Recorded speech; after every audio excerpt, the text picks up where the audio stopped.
De partout où vous nous suivez, soyez le bienvenu dans votre nouveau numéro du magazine Deadline. Nous étions très heureux de recevoir vos messages, vos soutiens, vos appels lorsque nous avons reçu pour vous Manou Brigitte Abissine depuis l'Angleterre. Elle est psychosociologue. Avec elle, nous avons passé en revue la lutte contre le Covid-19. Elle nous a partagé son expérience qu'elle vivait en Angleterre par rapport à la lutte contre le Covid-19. Elle nous a parlé de la solidarité et nous avons parlé de l'actualité en République démocratique du Congo. Ce soir, nous revenons avec un nouveau sujet. Vous nous suivez de partout dans le monde. Nous allons en France rencontrer un digne fils du pays, un compatriote, Day Miller, qui est opérateur économique et opérateur socio-humanitaire. Avec lui, nous allons échanger autour de l'actualité concernant le Covid-19, comment ça se passe en France, ainsi que l'actualité par rapport à son pays d'origine, la République démocratique du Congo. Ainsi, sans plus tarder, je veux vous présenter notre invité de ce soir. Day Miller, nous vous saluons. Bonjour, bonsoir. Est-ce que Day Miller peut se présenter? Je suis en train de finaliser mon doctorat en finance et gestion, cofondateur d'un cabinet d'expertise comptable depuis 2006.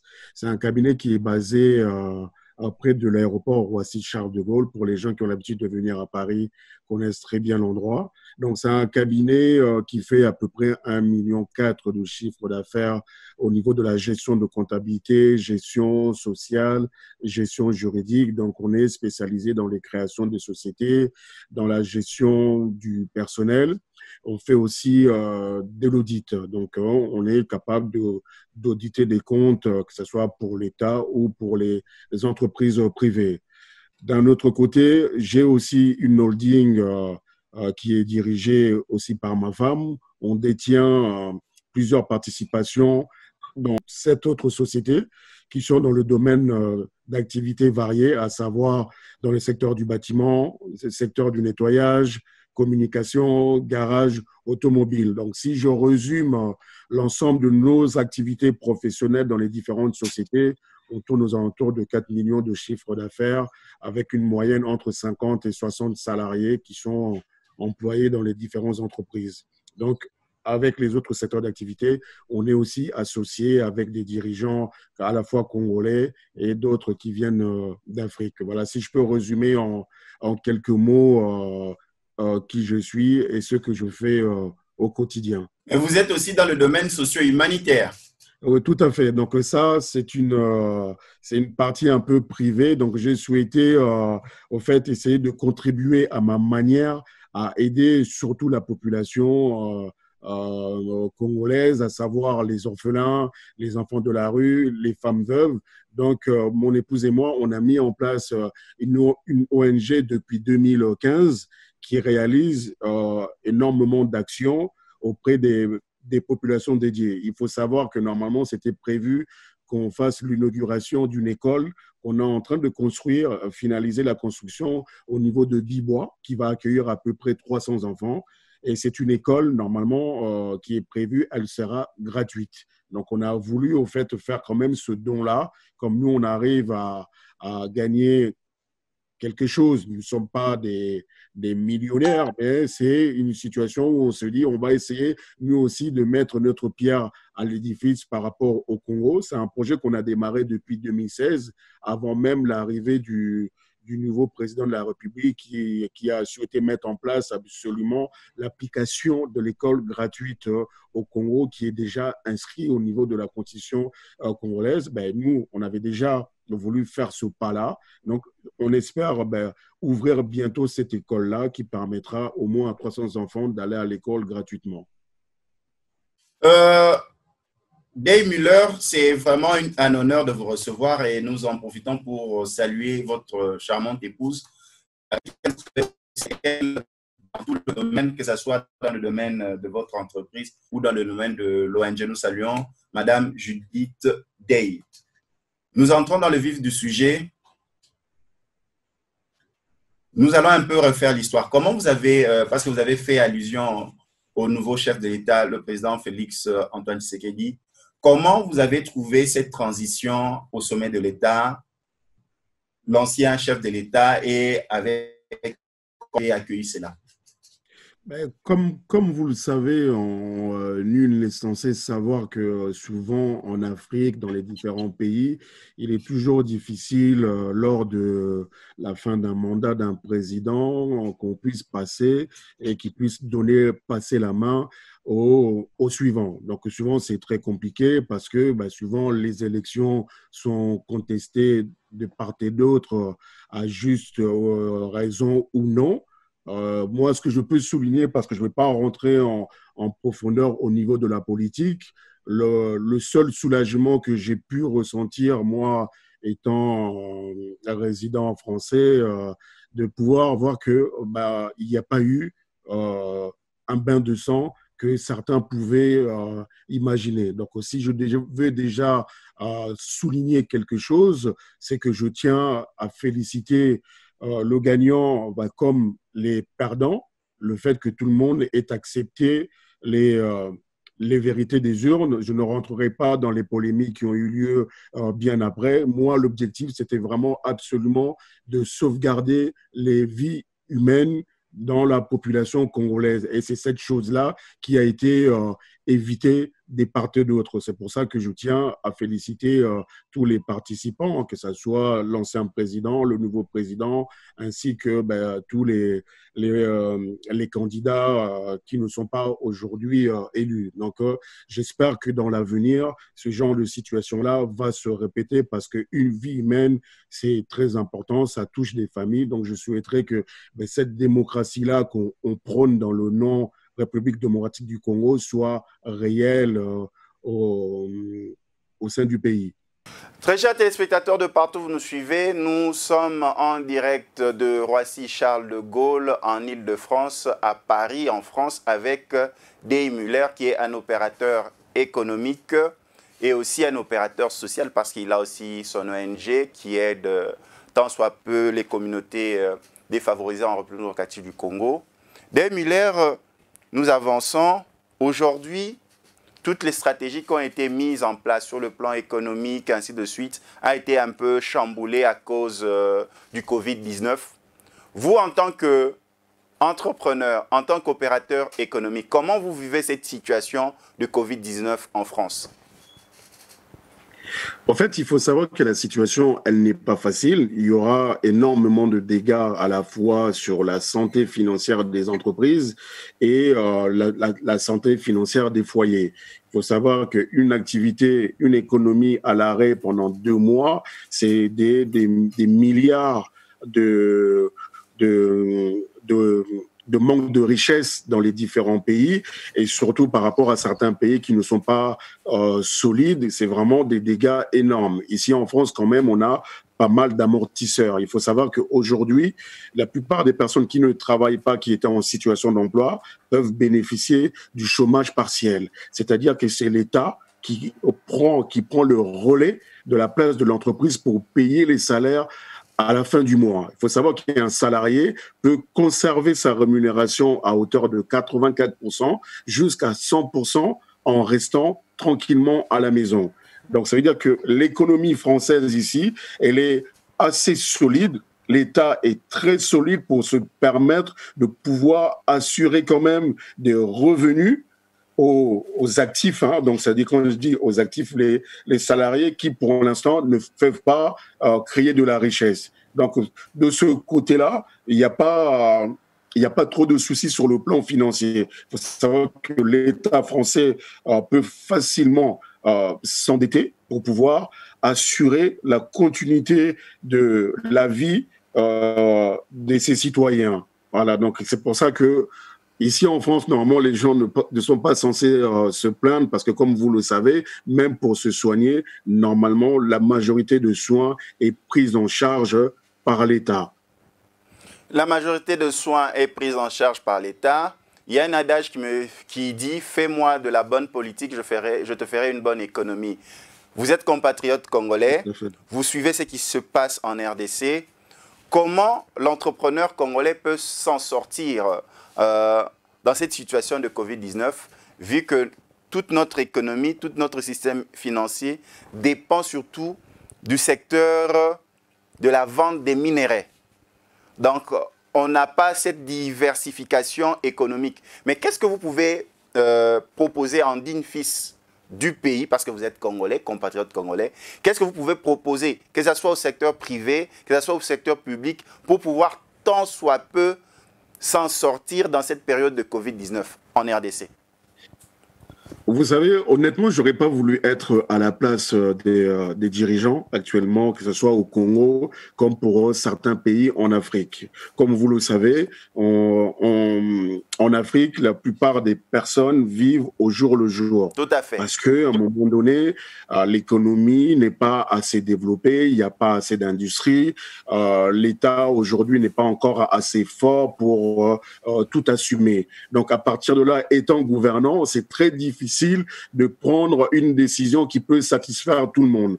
À la fois, il faut respecter les consignes sanitaires de l'OMS, de l'Organisation mondiale de la santé, qui permet de réguler la santé mondiale pour éviter qu'il y ait des épidémies ou des pandémies dans les différents pays. Parce qu'aujourd'hui, comme il y a la globalisation, s'il y a un problème au Congo, ce problème-là peut se retrouver rapidement ici en France. Comme on a pu le voir, le problème a démarré courant décembre en Chine.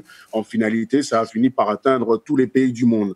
Donc, à partir de là, quand vous êtes gouvernant congolais ou camerounais ou ivoirien, il est difficile au fait de prendre une décision qui peut satisfaire tout le monde. Soit vous décidez de confiner tout le monde, mais à partir de là, sur le plan économique et même sanitaire, parce que les gens ne vont plus manger à leur faim, c'est des complications. Soit vous décidez de laisser libre en disant, écoutez, nous, on peut pas bloquer tout le monde, on va pas confiner qui que ce soit et les gens continuent leur activité. Ça aussi, ça pose problème. Donc, à partir de là, il faut essayer de trouver un juste milieu. Un juste milieu comme ça a pu être fait pour ma part au Congo, parce que si les gens n'ont pas compris pourquoi la zone de Gombe a été confinée, parce que c'est là que se trouvait un peu le foyer. Pourquoi ce foyer-là? Parce que les gens de Gombe, ce sont des personnes qui ont aptitude à plus sortir du pays, aller en Europe. Donc, à partir de là, c'était un peu la zone qu'il fallait protéger en priorité pour éviter que la maladie se propage. Donc, pour moi, c'était une sage décision au lieu de confiner carrément tous les pays. Le fait d'arrêter tout ce qui est église, école et rassemblement, c'était aussi une sage décision. Maintenant, je le sais, on est conscient que l'État français ne dispose pas de tous les moyens nécessaires pour essayer de subvenir aux besoins alimentaires. Vous voulez dire l'État congolais? Oui, l'État congolais. Oui, tout à fait.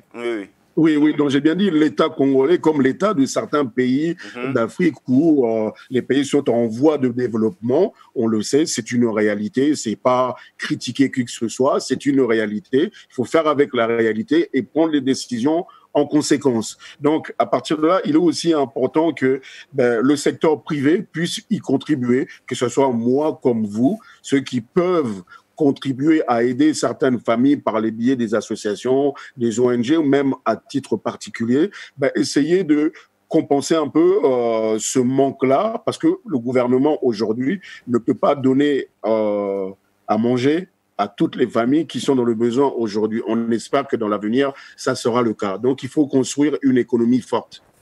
Très chers téléspectateurs de partout, vous nous suivez, en France, Canada, États-Unis, Inde, Chine, Bokongo Inkela, Djoulou, 45 km de Bukavu. Là, nous sommes à Walungu, Angaba, à Lemba, à Matete. Vous êtes dans votre programme Deadline. Nous recevons pour vous notre compatriote résident en France, Dave Miller, qui est opérateur économique. Avec lui, nous sommes en train d'échanger sur l'actualité de l'ère. Dave Miller, je vous ai suivi avec beaucoup d'attention. Comment vous avez reçu l'action menée par le chef de l'État, notamment en instaurant l'état d'urgence? Parce que j'ai vu quelques brides de l'aspect état d'urgence promulgué par le chef de l'État congolais. En fait, moi, par rapport à cette décision-là, comme vous pouvez l'imaginer, ce n'est pas une situation qui est unique que pour la RDC. Donc, il y a beaucoup de pays je pense que le chef d'État a simplement suivi les consignes, les directives de l'OMS pour essayer d'éviter que la maladie se propage. Et surtout qu'on était tous très inquiets par rapport à vous là-bas en Afrique, en sachant que si ça suivait la même ampleur on a pu connaître ici en France, en Italie, voire même là actuellement aux États-Unis, là où il y a plus de 2000 morts par jour, on s'imaginait que ça pouvait être mais vraiment catastrophique pour l'Afrique. Donc l'objectif, il fallait d'agir très très vite pour essayer de contenir cette maladie-là. Donc toute décision qui va dans ce sens-là ne peut que être à féliciter. Bien sûr, il y a des améliorations à apporter parce qu'à un moment donné, c'est là qu'on peut se rendre compte, au fait des insuffisances qu'on peut avoir par rapport aux moyens qui peuvent être donnés à nos médecins. Voilà, ce sont des choses qu'il faudra mettre en priorité dans l'avenir pour que le pays puisse se faire face, malheureusement, si une prochaine fois ce genre de pandémie se présente. Neil Miller na masolo na biso deadline toloba pe na lokota na lingala. Vous avez à l'aise na lingala? Oui, si na lingala. Oui, ba lingala. Tozo yamba na masolo na bino deadline mwana mboka Neil Miller avandi na mboka ya France ya azali opérateur économique pe opérateur socio-humanitaire. Tozo betane masolo etali kita mboka ezotala pe coronavirus ezotala pe mayenenge mboka ezotambola. Neil Miller yebisa biso basango nini yozo yoka ya coronavirus na mboka no parce que ya solo pe ozana bandeko na Congo ozana famille basango coronavirus na Congo zo kango ndenge ozo mona ndenge ni bazo gérer ko bundisa coronavirus na Congo. Au fait, déjà, première satisfaction, c'est que tu sentais que maladie et c'est propagé. Et ma cas, c'était que tu es belé, tu maladie. Donc, on a pu vraiment rendre grâce et pas il y a Nzambe parce que tu es belé, en Afrique, surtout dans le Congo, tu as énormément touché. Donc déjà, par la grâce et l'eau et ça l'amitié. C'est qu'au niveau de la gestion, je pense que autorité, ça là vraiment le maximum par rapport, il y a moyen, on a maboko pour leur permettre, il y a ça le maximum. Je pense aussi que dans le domaine pays à santé, médecin, ça le nécessaire. Au moins les populations, mais quand même qu'on respecte, aussi dans mon équipe, dans barrage et Salamaki na Gombe, que il y a eu la majorité même des généraux, des ministres, on fait en sorte comme de respecter la consigne au ça qui peut être très important pour mi kondi exemple. Voilà, ça je n'ai insisté dans mon exemple na obligation ya ko lakisa nzela na population. Donc il y a tout le monde a quand même que Makamoriza quand même un peu géré et critique les gens raté parce qu'aujourd'hui maladie on se rend compte qu'on ne dispose pas assez de matériel pour accueillir tout le monde. On ne dispose tout ça na mettre ya malonga ya makasi ezana noté. Mais nyon soana topesi opportunité il y a na gouvernement, na président de la République, ça en sorte que dans les mois à venir, dans les années à venir, tous allons équiper comme il faut. Et ça na Congo karaté, biso à peine en France.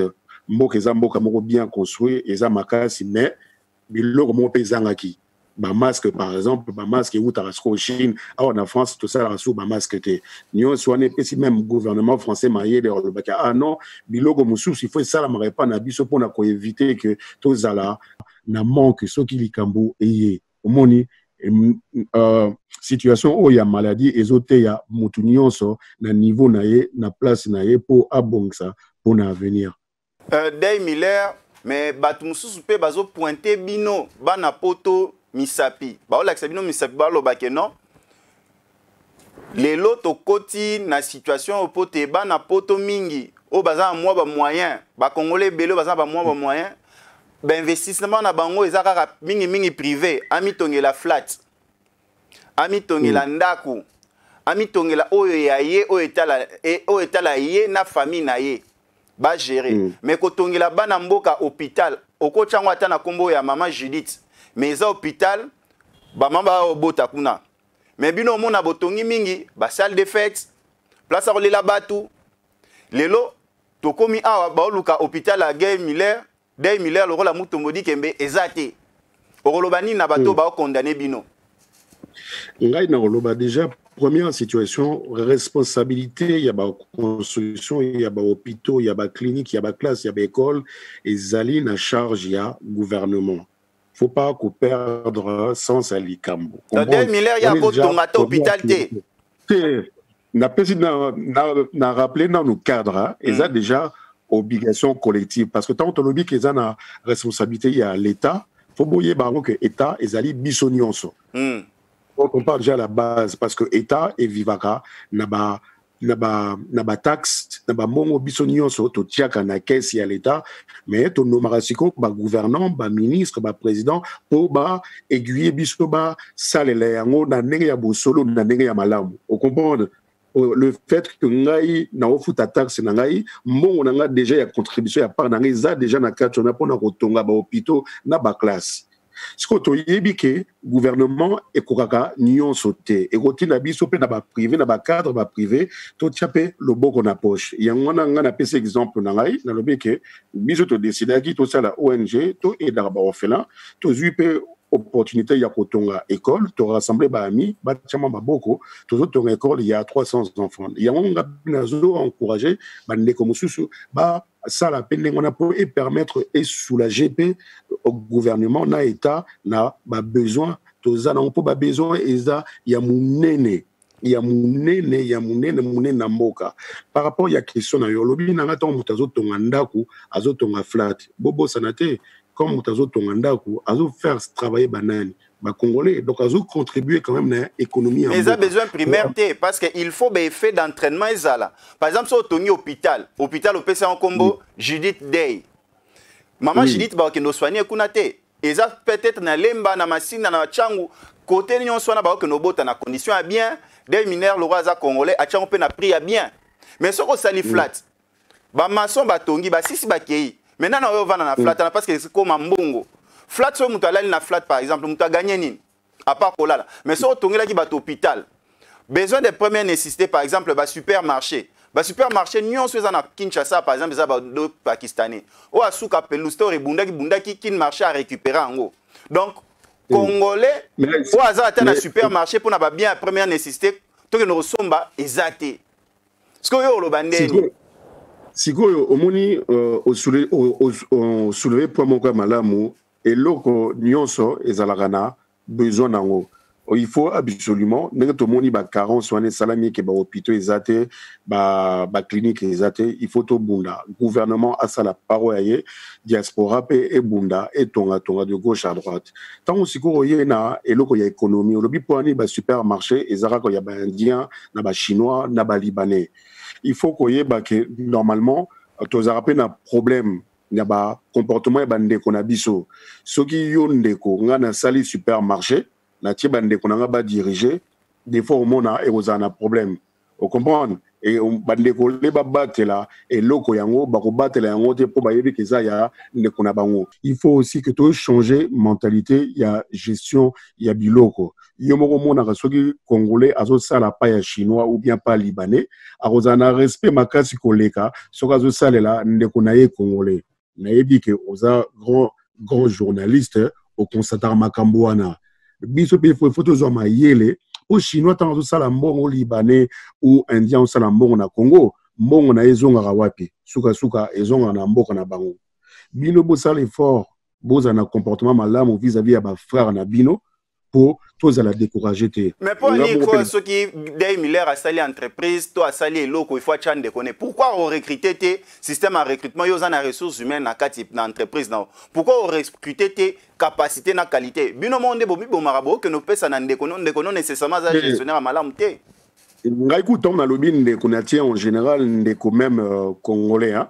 Vraiment, natie même congolais de base. Eza makambunga moko na vivre ngo na salaki société ya transport na ba camion mona chauffeur ole abima 7h abima na 5h akino beta tour ya ye moko déjà o comprendre akino beta tour ya ye moko pour a kotsa mbongo na ye o tina bango na province ba komi na kati ya province ba beta ba tour à l'intérieur hein, bah sali sali ba mbongo ba robenga yo mwa pani mwa nzone za nango pani te bazolela yo na simo mona chauffeur aliaka mbongo koleka yo moko kutu kolo camion nazangi na ba camion suka suka na tseli kutu lia mbongo ya camion ata moko te pona nini air nyonso bango mutu baliaka ba mbongo ba chauffeur balia mais soki pane ko yo mutu mbongo mais wana parce que bo recruter ba chauffeur na munora mboka te yango na lobi te eza likambo po mboka ekende liboso il faut tout changer ba mentalité na de la tête aux pieds. Donc, au bandi na makolo, au matiti na mutu au kititi na makolo. Les questions, il y a mentalité ya mboka. Poto kende liboso. Un Congolais souvent n'est pas patient. Aye barate que faut na construire à venir malembe. Mutu européen c'est camion. A osala kaka toi linga lela yo au plutôt. Au rotia mutu mususu na administration era système ya copie. Ma kamona ni on si photo linga to longolango.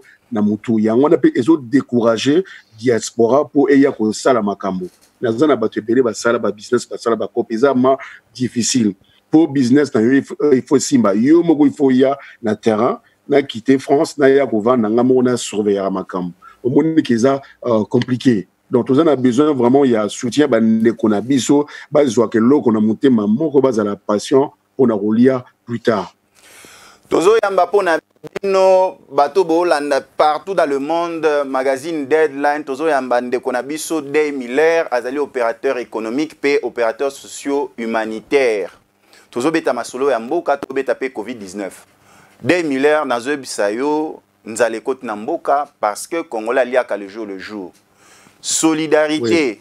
Kosungana ndeni kosala ko pona kosungana na moment oyo ya coronavirus ba mame belé ba wenze kangami parce que tous en état d'urgence côté ka ya malamu ezate skoko sungana na toko sungana ndenge nini ide nini okopesa na bande kono ba congolais ide nini okopesa na l'état parce que déjà tozo ebake déjà moi koko se ekoti bino pe botinda na ba entreprise ya rotina mbongo boko kotinda lisu te loko les aki avant parce que bino pe moi poche comme kauka neni ko sala po teto sungana omoni il y a plusieurs zones il y a intervention hein. Omoni l'état bon na yebi budget il y a l'état te hein. L'état a koipe ko sala que moi sakaloso ko pesa na ba famille moko bazala nango pour permettre au minimum hein, les familles qui sont dans le besoin. Par exemple, je ne pense pas qu'il y a une zone, il y a Gombe, tout ça, il faut qu'on ça la distribution. Et d'Arabato, bazar dans le besoin. Déjà, au moins, cibler les familles en difficulté, que l'État puisse leur fournir, qu'on puisse avoir à moi, sac à l'eau, pour Korarolia. Biso, Oyo, diaspora, tous allés côté Oyo, qu'on soit déjà soin, il y a ma famille, Oyo, Biso, pour pas côté dans la catégorie Oyo, il y a l'État. S'occuper de ça sur un moyen qu'on les cas, donc il peut couper ça, ma contribution, na ba association, qu'on na ba orphelinat, na ba maison des personnes âgées, pour sunga bango, pour il y a tous les jours. On comprend. Après autre chose, donc on s'est rappelé le gouvernement à assouplir hein, ma décision en obligeant que mon union soit à la masque, à ça le nécessaire, mais pour permettre que l'activité et reprendre moins d'amour, mais dans respect, il y a des consignes qu'on tient absolument 1 mètre entre Moutarosomba Liboso, na Moutarosomba, il y a Moutami Balé, qu'on sensibilise la population pour permettre quand même que l'activité économique est zonga, malème. Mais il n'y a pas de solution miracle et l'union c'est tambalanambo. Donc il faut de l'argent. Très chers téléspectateurs de partout où vous nous suivez dans le monde, nous recevons pour vous Day Miller qui est opérateur économique et aussi opérateur socio-humanitaire. Avec lui, nous sommes en train de passer en revue cette question de Covid-19, cette question de solidarité et cette question d'accompagnement de l'État congolais face à cette lutte. Day Miller, nous sommes en train de vous suivre. Vous avez parlé avec votre cœur, vous êtes congolais. À quoi doit s'attendre l'économie congolaise? Quels sont les mécanismes que l'État congolais doit mettre en œuvre pour juguler cette crise? Parce que beaucoup d'États, que ce soit la France, les États-Unis, chacun se prépare à la récession, à la crise? Comment on doit s'y préparer? Quels sont les mécanismes qu'on doit mettre? Comment bien gérer même le dernier franc qui reste là? Comment le faire? Vous aussi, vous êtes dans le domaine de la gestion financière, dans le domaine de l'audit. Qu'est-ce qu'on doit faire? Il faut savoir qu'il faut à un moment donné un soutien fort de la part de l'État. Ici en France, par exemple, l'État français a pris un engagement de garantir à hauteur de 90%, 300 milliards d'euros. Ça veut dire que toutes les entreprises qui sont dans la capacité de rembourser peuvent aller voir leur banque et leur banque va leur prêter de l'argent. Et cet argent-là peut représenter jusqu'à 25% de leur chiffre d'affaires. Je donne un exemple simple. Une entreprise qui fait 1 million par an peut emprunter auprès de sa banque 250 000 euros avec un différé de remboursement de 12 mois. Donc, au bout de 12 mois, vous pouvez commencer à rembourser. Soit vous remboursez la totalité de la somme parce que vous avez réussi à passer la crise correctement, ou soit vous souhaitez rembourser par échéance. Vous pouvez aller jusqu'à 5 ans. Vous voyez, déjà, l'État français a pris cette décision-là qui n'est pas négligeable pour permettre aux entreprises, quand on va reprendre l'activité, avoir de la trésorerie pour pouvoir, par exemple, se fournir en marchandises, augmenter son stock, pouvoir payer les salaires en attendant que l'activité reprenne son cours normal. Vous voyez, ça, c'est déjà ce qui est fait au niveau ici en France. Donc, à partir de là, il y a aussi d'autres décisions qui ont été prises, le décalage des paiements des charges sociales, des paiements des taxes pour permettre aux entreprises de souffler. Il y a aussi même le décalage des paiements des loyers. Alors, actuellement, il y a 3 mois de décalage de loyer pour les entreprises ici en France. Je ne sais pas quelles sont les mesures qui ont été prises là-bas au Congo, mais ça serait bien que le gouvernement étudie toutes les modalités et préconise certaines choses qui vont permettre à l'activité économique de reprendre parce que malheureusement, ça tombe mal, c'est que le Congo cherche à se relever et la crise arrive. Derrière, il faudra quand même se retrousser les manches et faire en sorte de faire face à cette crise-là par des mesures, parce qu'il faudra des mesures exceptionnelles. Mais comme vous le savez, toutes ces mesures-là demandent de l'argent. Est-ce que le Congo dispose assez de finances à la date d'aujourd'hui? J'en suis pas sûr. Le Congo doit donner des garanties pour pouvoir emprunter sur le marché bancaire. Parce qu'il ne faut pas se leurrer. La France n'a pas des milliards qui dorment dans des caisses. La France se finance aussi au niveau du marché financier. La seule différence, pourquoi la France va emprunter de l'argent à des taux quasi nuls, c'est que la France a une économie solide, un État solide. Là où le Congo va emprunter à des taux supérieurs. Donc l'objectif, c'est assainir la situation financière du Congo, des garanties du Congo, en combattant la corruption, premièrement, d'accord, en ayant un État de droit. Ça permet de garantir aux bailleurs de fonds, ou même aux investisseurs, de venir au Congo en sachant qu'ils ne vont pas perdre de l'argent, ils auront un retour sur investissement. Et je pense que c'est ce que le président Tshisekedi actuel souhaite mettre en place. C'est pour ça qu'il est difficile, honnêtement, quand on est quelqu'un d'avisé, peu importe qu'on soit de l'opposition ou non, c'est pas en 1 an, 1 an et demi, 2 ans que les choses vont changer au Congo. On a besoin de plusieurs années, mais il faut que chacun qui prendra le pouvoir puisse à chaque fois faire franchir le pays une étape et non faire régresser le pays. Parce qu'on sait très bien que c'est pas sous le président Tshisekedi qu'on va arriver au niveau de la France. C'est sûrement celui qui viendra derrière et celui qui va remplacer celui qui va le remplacer. Mais il faut que chaque président, chaque gouvernant puisse être animé de la volonté de faire développer, évoluer ce pays aux dépens de sa situation personnelle et des siens qui l'entourent. Dave Müller, nous prenons déjà la dernière ligne droite de nos échanges. Qu'est-ce que vous comprenez par les 2 concepts que vous venez de nous livrer? Lutte contre la corruption, état de droit. Nous commençons d'abord avec la lutte contre la corruption. Quelle est votre appréhension de lutter contre la corruption? Au fait, quand il y a eu une corruption, parce que dans aucun pays au monde, je tiens déjà à vous rassurer, dans aucun pays au monde, la corruption n'existe pas. Mais à des degrés. C'est-à-dire que ce soit même ici en France, que ce soit aux États-Unis ou en Chine, au Congo, il y a la corruption qui existe. Mais l'objectif, c'est d'essayer de minimiser au maximum cela pour en tirer meilleur profit pour le pays. Parce qu'à un moment donné, quand il y a corruption, ça décourage les investisseurs, ça décourage les opérateurs économiques. Parce que vous savez, par exemple, moi, je vais venir au Congo, je vais concourir à un marché public.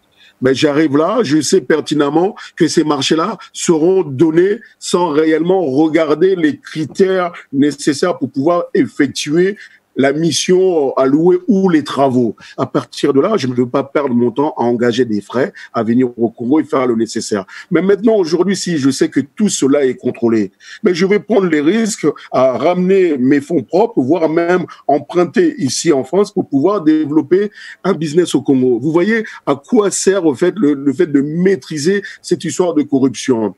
Vous pouvez aussi arriver que vous confiez une mission à une société et la société ne réalise pas les travaux pour lesquels elle a été payée. Pourquoi? Parce qu'il y a eu une corruption de masse autour de ce marché public. Mais dès lors que les gens vont commencer à faire les choses correctement, vous verrez que le pays va aller de l'avant. Donc c'est pour ça qu'on exige même, parce qu'un investisseur vient toujours mettre son argent dans un pays stable. Je donne un exemple simple. Quand vous avez des pièces vous avez des pièces à la main, vous le mettez dans une poche qui se ferme. Vous le mettez jamais dans une poche trouée. Et c'est ça qu'on appelle la corruption. Gardez cette image-là, en fait. Aujourd'hui, le gouvernement et le président actuel, ils doivent absolument faire en sorte que toutes les poches soient fermées. Dès lors qu'on met l'argent dedans, l'argent reste pour l'opération ou les travaux dédiés. Dave Miller, qu'est-ce qu'il faut faire sur le plan pratique? Créer une brigade spéciale, créer un tribunal spécial lutte contre la corruption qui descendra sur terrain, veiller sur l'applicabilité de la lutte contre la corruption, par exemple? Vous savez, il faut des organismes, mettre en place des organismes qui peuvent contrôler. À la fois, par exemple, moi, je fais de la comptabilité, je fais de la finance, je fais de l'audit. Il faut faire intervenir des sociétés externes qui viennent. Ben écoutez, ben vous êtes le DG admettons Onatra. Hein, je ne sais pas si ça existe encore le nom Ex-Onatra ou bien DGDA, ainsi de suite. DGDA, voilà, de SNL, par exemple, la SNEL, oui. Voilà. Ben, vous dédiez des sociétés privées qui ont des garanties, qui sont homologuées, à les contrôler. Par exemple, les comptes de ces sociétés-là, parce que c'est simple, on disait aujourd'hui, il y a 1 million d'euros qui sont dédiés à mettre par exemple en place l'eau potable dans tel quartier, ben la société vient vérifier que réellement ces travaux-là ont été réalisés et le budget loué correspond vraiment à ce qui est fait. Si c'est pas le cas, le dirigeant, les responsables devront répondre devant la justice. Donc il faut aller à la fois sur le contrôle et sur les sanctions judiciaires jusqu'au bout. Ça permet en fait à l'être humain de comprendre que quand il se retrouvera en infraction, il aura affaire à une justice impartiale et indépendante. Donc tout se repose à la fois sur le contrôle et sur une justice juste. Et là maintenant nous arrivons à la seconde phase, votre appréhension de l'état de droit. Comment vous la définissez? L'état de droit, encore une fois, je suis quelqu'un de pragmatique. Le fait de faire du chiffre, être dans le secteur du chiffre, l'état de droit, on le dit, on est tous pareils devant la justice. C'est quasiment vrai, mais c'est pas à 100% vrai. Il faut pas se leurrer. Quelqu'un qui a des moyens énormes, il peut se payer les meilleurs avocats. Malheureusement, quelqu'un qui n'a pas les moyens, son avocat ou même un avocat ici en France, on a la possibilité d'avoir des avocats commis d'office. Il ne fera pas le même travail, il ne fera pas les mêmes recherches, il va pas rassembler les mêmes éléments pour vous permettre de bien vous défendre devant les juges. D'accord? Ça, on le sait. Mais l'État doit être garant quand même que tout citoyen, petit ou grand qu'il soit, peut être jugé correctement et être sanctionné selon l'infraction commise. Là, c'est ça qui donne la crédibilité d'un pays. Aujourd'hui, si le Congo peut se retrouver en difficulté, c'est par rapport à toutes ces situations, que ce soit le Congo comme certains pays en Afrique. L'objectif, il faut qu'aujourd'hui, qu'on se le dise, quand on n'agit pas dans l'intérêt général du pays, on peut être amené à se justifier devant le juge. Et ces juges-là doivent être rémunérés correctement, doivent être nommés par rapport à leurs compétences, et ces juges-là doivent être impartials pour éviter les pressions éventuelles qu'il peut y avoir de telle ou telle personne. Vous savez, c'est pas facile. Moi, aujourd'hui, je suis dans ma position. Si je me mets à la place du président, on apprend que un des membres de sa famille se retrouve concerné par une situation délictuelle. Le président est censé rester neutre, ne pas intervenir, ne pas influencer la justice. Et il semble que c'est les mots qui ont été prononcés par le président. Nous regardons ces actes, parce que le président l'a dit clairement, il a dit la justice ne se fera pas à la présidence. On laisse la main libre au juge. Donc le président devra l'appliquer pour ses proches, pour ses amis, et pour tout autre citoyen. Et ça, c'est très important. Si le président est exemplaire sur ce point-là, je pense que ça va donner des garanties et ça va donner l'envie, au fait, à la population congolaise et même à la diaspora de croire au gouvernement et au président qui est en place. De toute façon, il n'y a pas le choix. Il faut un Congo meilleur. Un Congo meilleur passe par un état de droit et par une lutte acharnée de la corruption. Dave Miller, implicitement, nous comprenons par votre message que s'il y a ces deux éléments, lutte contre la corruption réelle et l'établissement de l'état de droit réel, ça veut dire que la diaspora, ceux qui ont votre carrure, votre capacité, votre connaissance, votre degré d'investissement pourront regagner le Congo, travailler.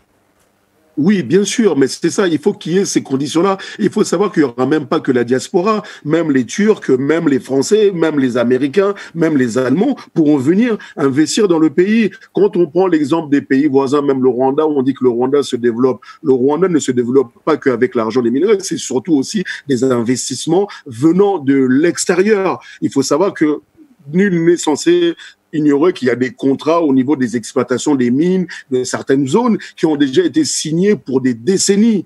Le gouvernement actuel, le président actuel, il arrive, il trouve déjà des contrats qui sont déjà établis, même si c'est pas à l'avantage éventuel du pays. Mais il doit absolument chercher à développer d'autres secteurs d'activité. C'est comme certains pays qui se reposent que sur le pétrole. À un moment donné, on va moins utiliser le pétrole, l'électrique se développe. C'est pareil pour le Congo. Au Congo, on peut avoir les minéraux, c'est très bien, mais on peut développer tout ce qui est tourisme. On dispose d'un pays magnifique. Les gens doivent pouvoir venir visiter le Congo, hein?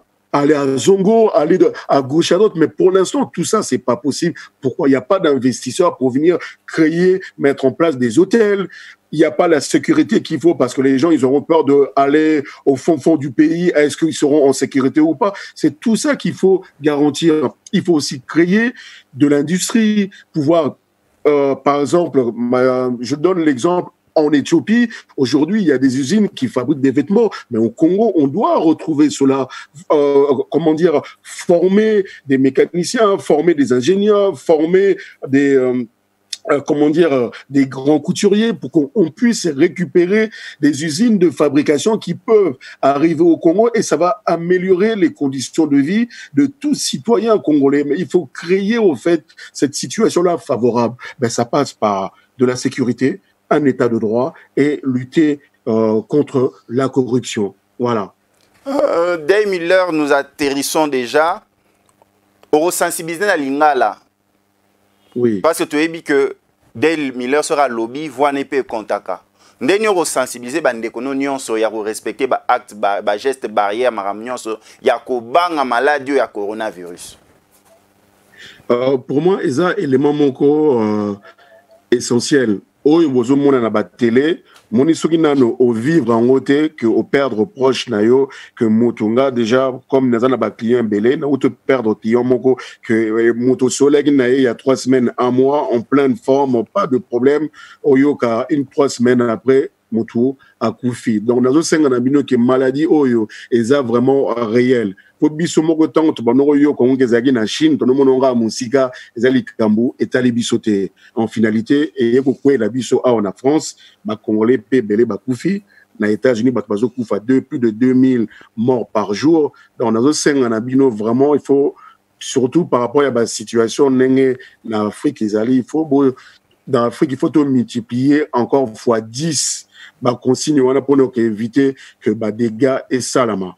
Parce que aujourd'hui, ceux qui pandémie est vraiment ma casse en Afrique et qui causé vraiment Koufa et Belé. Donc, il y a un ensemble de bino bon respecter distance ou est nécessaire qu'au soukolamaboko au maximum et surtout qu'au vandananda qu'au sokezanango nécessaire on a qu'au bima pour bazolo que vaccin et qu'au bima peut-être année au mais qu'au bima l'année prochaine. Vaccin. Il faut vaccin et ça. Ceux qui médicaments et vaccin ça veut dire que à tout moment maladie oyo et nos alanabiso. Ceux qui ont eu vaccin, tous eu médicaments, na Madagascar va trouver Covid organique. Voilà, donc tolingi toye ceux qui éco soigner batunion ils en a force que ils ont un médicament moko validé parce que mon est là ces alara bon sali test il faut laisser le temps autant pour vérifier capacité nango ya makasi sori éco soigner batunion ce le cas gloire à Dieu et pour permettre biso batunion à retrouver chemin na ya musala. Et bon congolais au bakino ba chat tembe babi non coronavirus na Kinshasa zate yo kolobani. Nazo senga na bango ba yokalika bango e bandaki na Chine liboso banolo bake mutu mwindu akufa na ngote foye bake bato nyos ba kufi na États-Unis 70%, c'est-à-dire 7 personnes sur 10 baza batu mwindu. Donc ça veut dire mutu mwindu baza na États-Unis bango kutu souvent kuna ndenge balia ka ndenge bazalara bazo kufa nango bon biso siko na Afrique. Donc no sanga bandeko ba douter ata 1 minute te na likambuana biso tozo vivre ngo tozo mona ngo awa na France or les pays moko très développés médecins bazo se retrouver dans un moment donné baza sous capable de gérer certaines situations. Moutaroz à la maladie a 3 jours après à Koufi. Donc bandeko no sanga na bino vraiment bozala très prudent bozana et kenge pour éviter que batebele bakufa na maladie wana. Très chers téléspectateurs, nous étions à Roissy Charles de Gaulle en Île-de-France, à Paris, plus précisément en France. Nous étions en échange, en entretien via la magie de la technologie avec notre compatriote Dave Müller, qui est à la fois opérateur économique et opérateur socio-humanitaire. On a passé avec lui en revue l'actualité sur le Covid-19, ce qu'il pensait par rapport à la gestion de cette pandémie, que ce soit en France, que ce soit ici en République démocratique du Congo, ses propositions au gouvernement congolais, au chef de l'État, à tout le peuple congolais sur cette lutte et la contribution surtout de nos frères et sœurs de la diaspora pour l'avancement de la RDC. Dave Müller, un dernier mot pour mettre fin à ces échanges. Je sais que vous allez encore revenir avec votre disponibilité de temps. C'est vrai que malgré le confinement, vous travaillez. Vous travaillez. Qu'est-ce que nous pouvons retenir de nos échanges de ce soir? En fait, le premier point, c'est déjà l'actualité, c'est la maladie. J'incite les compatriotes au Congo à prendre cette maladie très au sérieux, à respecter les consignes qui sont données. Après, concernant l'évolution du pays, j'incite la diaspora, j'incite vraiment la diaspora à retrousser les manches, à venir investir au Congo pour pouvoir aussi contribuer à l'essor de ce beau pays. Comme vous l'avez si bien dit, la construction des hôpitaux, il faut le faire. Il faut donner un coup de main à l'État, pouvoir le faire aussi. J'incite aussi nos frères et sœurs au Congo d'accueillir favorablement leurs frères et sœurs qui viennent de l'extérieur. Vous savez, souvent, c'est difficile quand on arrive, parce que moi, j'ai l'habitude, j'ai grandi, comme on dit, avec les Mundele. Des fois, on va donner plus de considération au Mundele qu'à votre propre frère. Donc, quand le frère il vient, on vient pour essayer, ben, tous ensemble, on n'est pas supérieur à vous, vous n'êtes pas inférieur, mais tous ensemble avec votre savoir et votre volonté et nous de la même chose, ça permettra au pays de se relever. Et puis, ben, j'invite le gouvernement, les politiciens, que ce soit de l'opposition, ils doivent surtout donner la priorité à l'intérêt général du pays. Là, un Congolais doit aimer le Congo. Quand on aime le Congo, c'est comme quand on aime sa maison, on fait en sorte que sa maison soit propre, soit accueillante et donne des possibilités d'avenir à ses enfants. Un père et une mère travaillent dur pour que les enfants puissent avoir un meilleur avenir. Donc, quand on a des politiciens, vous êtes comme les pères, comme les mères de la nation. Vous êtes censé travailler pour que le Congo ait un meilleur avenir, que tout le monde, que tous les citoyens congolais puissent être fiers. Il y a des fois, quand nous, on arrive de l'Europe, quand on voit la situation, on ne comprend pas. Il y a des choses qu'on ne comprend pas. Personnellement, je ne comprends pas. Donc, j'incite vraiment les gens qui sont au pouvoir, que ce soit les gens de l'opposition, mettre dans l'intérêt prioritaire, ce soit le pays. Vous devez être fier de votre pays, mais pour être fier, il faut travailler en conséquence et travailler pour le pays et non pour vous et non pour vos proches. Voilà. Dey Muller, un grand merci.